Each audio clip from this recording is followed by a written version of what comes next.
So, in light of recent events on YouTube, I thought I'd do a video series on topics related to feminism.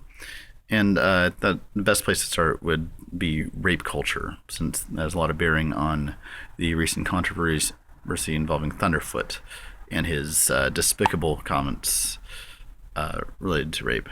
Um, this is not just an abstract issue for me. There are a lot of women very close to me who have been raped.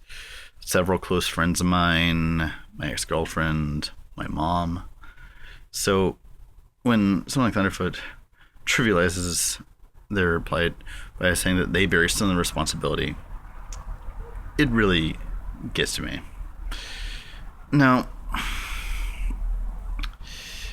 there's the idea of rape culture tends to get a lot of men scoffing at it because there's this idea we have of rapists as these shady criminals lurking in the dark corner waiting to pounce on a woman and hold her up with a knife point or whatever. And that sort of thing does happen, but that's not how most rapes happen. Most women who get raped know their rapist personally, whether it's a friend, acquaintance, even their partner, whatever. And usually it involves not being held up at knife point, but getting her intoxicated so that she's unable to say no, or she's passed out or sleeping, or putting her in a situation where she's afraid to say no. There's all kind. There's not listening to her when she says no and keep insisting until she finally caves in. There are as just contrary to what Thunderfoot thinks, if you continue going after she says stop, that's also rape. And rape culture is essentially a set of social practices and norms that justify the rapist in what it is, or encourages him to try to assert his right to have sex, even when it's even in the face of being denied. Now, there are several aspects of rape culture. One of which is victim blaming, which Thunderfoot demonstrates par excellence. There's joking about rape. I mean, I know that on the internet there's this whole ethos of free speech where we think that anything goes. You're supposed to be able to joke about anything, but when you tell jokes about rape that that trivialize it, you're basically making it seem normal. And you may think, oh, I'm just joking. You might think everyone knows I'm just joking about it, but do you know who doesn't know you're joking? Rapists. When a rapist hears someone joking about rape in a way that light jokes about chloroform or whatever, he's thinking, yeah, these guys get me. They know what I'm talking about. So there's trivializing rape. There's when people talk about at a football game where they say one team got raped by the other one. Using rape in a very casual, light sense, and that's not cool because you're making light of a very serious situation. And then there's these concepts we have of masculinity and femininity, where women are passive and men have to be the aggressors or be dominant. And if you listen to the whole pickup artist culture, there's this whole language about asserting dominance, being pack leader, and all this stuff about women want a guy to follow and all this patriarchal language about that, and that in turn it tends to reinforce the idea that women's bodies are something to be owned. And so I guess I want to start really talking about victim blaming, and particularly Thunderfoot's comments, where he said that that the way you dress is a signal of intention, implying that a woman who dresses sexy is somehow bring it on herself. I want to clarify one thing. When a woman dresses sexy, she's not necessarily looking for sex. And even if she is, that doesn't mean she's looking for sex from you. Or, not looking for sex that night. Women do generally enjoy sex, but they're also free agents and are able to choose their sexual partners and choose when they want to have sex.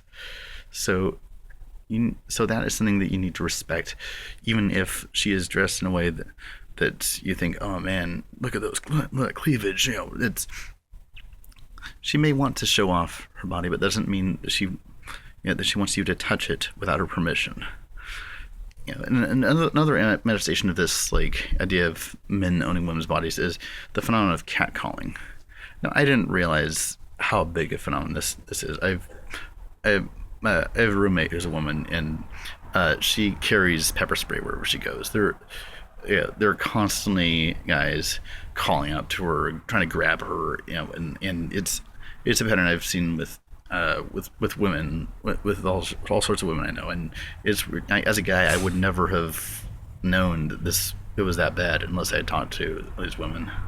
I mean, there's this whole culture that men can just freely comment on women's bodies, and and that's something that's perfectly normal and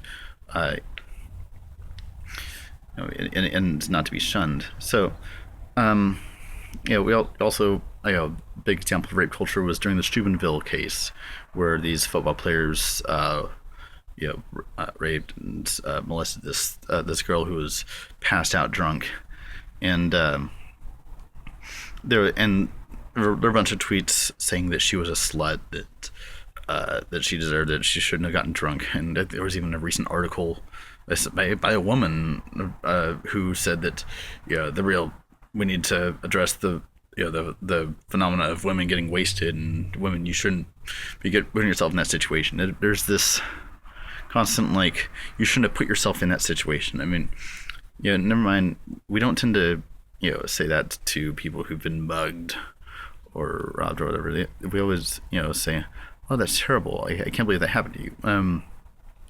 And the thing is, often women do report rape. They get little on college campuses, for example, is often, especially if the guy is a pro athlete or in good standing with the school, often try to make the victim sort of go away for a while and try to keep things quiet, because we don't want people to know that someone raped someone on campus, and it's a constant thing. One of the rare things about the Steubenville case is that the guys actually did get prison sentences. That does not usually happen to rapists. And we have there's this whole ethos of boys will be boys, that men are supposed to be rowdy and want to grab girls, and that's just them being playful. And no, it's not. It's them asserting their dominance over women's bodies, which is totally not cool. So I'm gonna post some statistics in the low bar when I find them, because there's a lot of social attitudes that are perfect examples of rape culture, like about the percentage of people who believe that if a man pays for dinner, then he is owed sex, or if they're married, then it doesn't count as rape. I just want to clarify something, guys. You are never ever owed sex. And I think, to counter rape culture, we need to build what's called consent culture. Part of that is enthusiastic consent. That is, don't try to pressure a woman to having sex with you. Don't try to trick her or manipulate her or get her to give in. It should be something freely consented to by both parties. Sex is supposed to be fun for both people, or both, or more, if that's what your thing. But but it's not supposed to be something that you win. It's not something that you're owed. We need to stop thinking about, getting some, the idea of sex as some prize to be won. It's something that people freely do together. And I also close by saying, Thunderfoot, you're a terrible person and you should be ashamed of yourself. Peace.